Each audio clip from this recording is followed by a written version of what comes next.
Hey everyone, it's Lisa from the blog farmhouseonboone.com, and today I'm going to be taking you along with me on a good old day of homemaking. I have been putting off for a really long time swapping out my kids' clothes from winter to summer.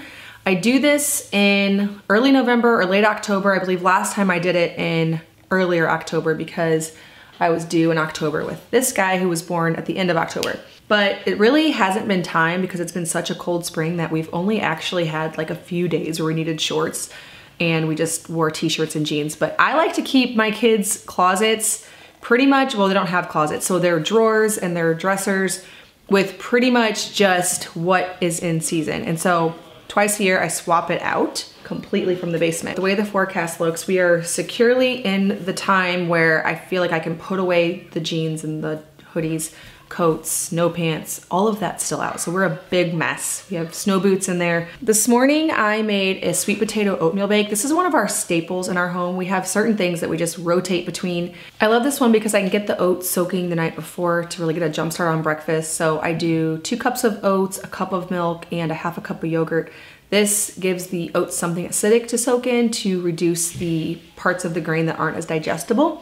And then I also make sure that I have cooked sweet potatoes on hand because I mix up sweet potatoes, sweetener like honey or sugar, vanilla, oil or butter, a little salt, eggs, and then I mix it all together, put it in cast iron skillet and bake it. So I get that going first thing, and then we can get other morning things done while that's baking.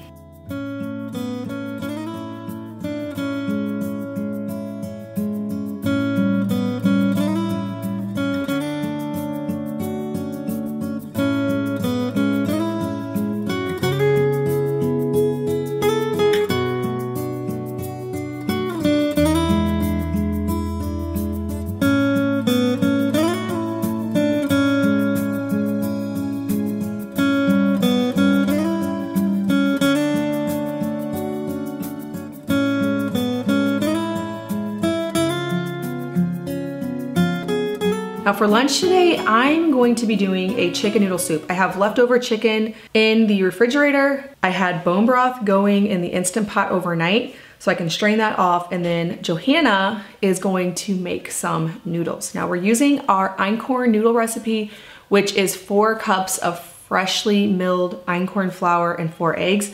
She actually already started it with the all-purpose, so that actually needs a little bit more liquid component to it than the freshly ground because it's fluffier. And so we added in a little bit of sourdough starter and an additional egg. Noodles are a great way to use up eggs, which we have a ton of. Also, it's a good activity for kids, or at least your little bit older kids who can handle this themselves.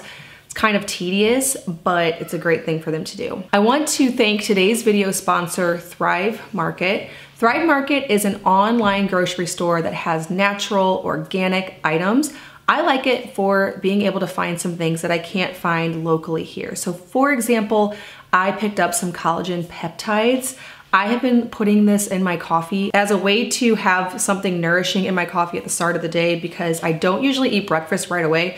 Like I showed you with the oatmeal bake, I eat that like 45 minutes after it comes out of the oven. So instead of just going straight into coffee, having something that will give me a little protein is really great. I also like it for spices, dried fruit because they have organic options of dates and raisins. They have my everything bagel seasoning and a Thrive Market taco seasoning blend. I like that I can find things on Thrive Market that are organic and natural, but they are very economically friendly. This time I also picked up some ghee and lard. Those will be great in pie crust and baking, which we do a lot of. I like that the Thrive Market website allows you to shop by your dietary preference. So if you're gluten-free, paleo, dairy-free, you can sort and find options that are perfectly tailored for you and your diet. You can either pay $9.95 a month or you can pay for the entire year, get a discount by paying that all up front. That's usually the option that I do. Thrive Market is offering my viewers 40% off your first order and a free gift worth $50 by using my link, thrivemarket.com/farmhouseonboone. You will also find it in the description box below.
nap time, we're gonna get started on that spring swap out, summer clothing swap out. The way I do this usually is I get everything from the boys' drawers and put it all in a huge pile. And then I just get rid of anything that has holes or stains.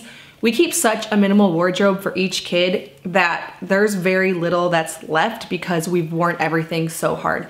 I have one son who only likes overalls, and he just goes through like 2 pairs because that's all he wears during the winter season. I'm not really sure what he's gonna like for summer, we'll see, because overalls are gonna be too hot. After I've discarded what has holes and stains, then I keep anything that's really nice and that will fit a boy next year and put it into a large bin that's just called extra boys clothes.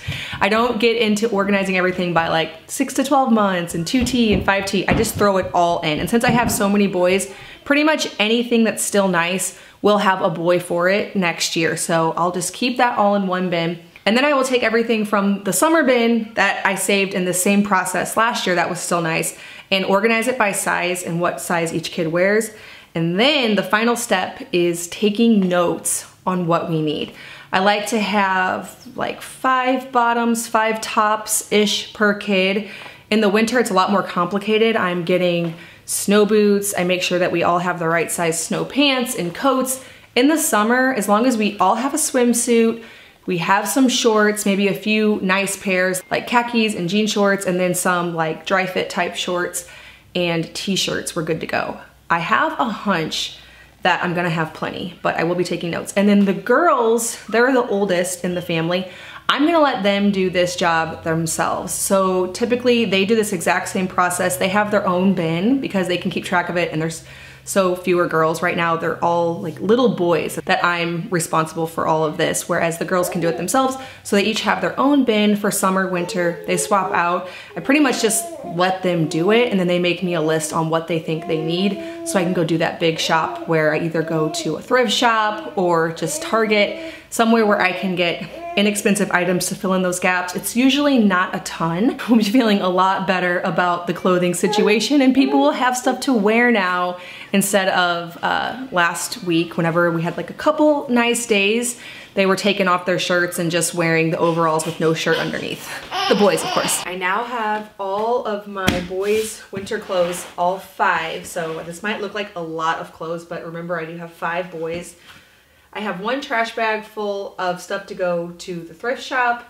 I have a bag that was trash, stuff that's just holes and stains. And then for each kid, I have a pile about this size. I actually had a lot more shorts than I thought I did. I'm just gonna keep them. Sometime during the middle of the year, I might end up getting rid of more if their drawers get really messy. But this goes down in order. So I have my 9-year-old, 6-year-old, 4-year-old, 2-year-old, and then Theodore, the 6-month-old. And I think we're good. It looks like I might need a few t-shirts for the 2-year-old. I probably need a few outfits for Theo. I got these lightweight long sleeves. They're very lightweight, but they're long sleeve, and I like them for sun protection. So they don't look summery, but they are, and I have 3 of those. My sister passed me down a swimsuit for him, and then a few short sleeve shirts. I did keep 1 pair of jeans and 1 hoodie in each boy's drawer. Actually, I think I forgot to do that for Daniel, so I'll have to pull one back out. I like to keep 1 warm outfit just in case, like right now, it's still very possible at the end of May that we'll have a little bit of cold weather. Last year when the pool first opened, our public pool, I told the kids we could go if it broke 60. That's how cold it was. And it did. It actually, I think it got like right to 60. So it's possible for that. And one of my kids doesn't wear jammies at all. And then for the ones that do, I just kept out 1 pair. They don't really need jammies, especially in the summer, because they just will wear like these kind of dry fit shorts. But I think we're good. This will probably be all I'll put back up in the rooms. And I love summer clothes so much more than winter. Just the bulk, like we do way less laundry. The drawers are way less full. There's a lot more clothes. Actually, like there's more outfits here, but less bulk. And so I really like that. Okay, this is where the real problem area is. This is always a problem area. I get it looking really good, and then this happens again. I showed you this whole space and how I got it ready for winter last October, right before I had Theodore. And now I'm gonna get it ready for summer. So I just brought up some summer bins from the basement. I'm gonna get these coveralls, coats. I think I can officially get rid of them for the year. Hang up life jackets, sort out goggles and towels, and hopefully get this place looking good. I also don't know how we end up with the number of shoes that we end up with, but I'm excited to get rid of any that don't have matches anymore because that happens to us, and move all snow type warm weather boots down to the basement that are still in good condition. So let's just put this on time lapse and transform our mudroom.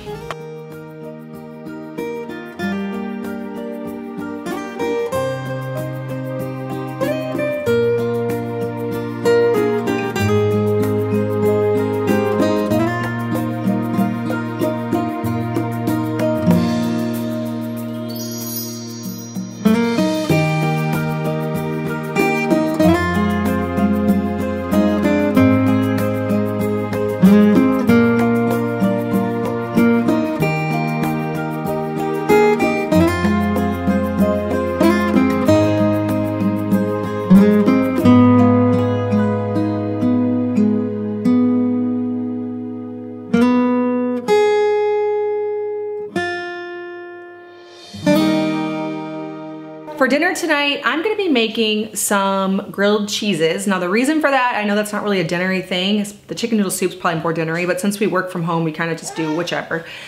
But I needed to photograph the sourdough sandwich bread for my blog, as well as sourdough grilled cheese, something I'm doing on there. So we're keeping it really simple for dinner.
Thank you so much for watching this homemaking video. I hope that you enjoyed getting a few things done with me. As always, thank you so much for watching. I make videos every week on food from scratch, natural living in a handmade home. Thank you so much for stopping by our farmhouse.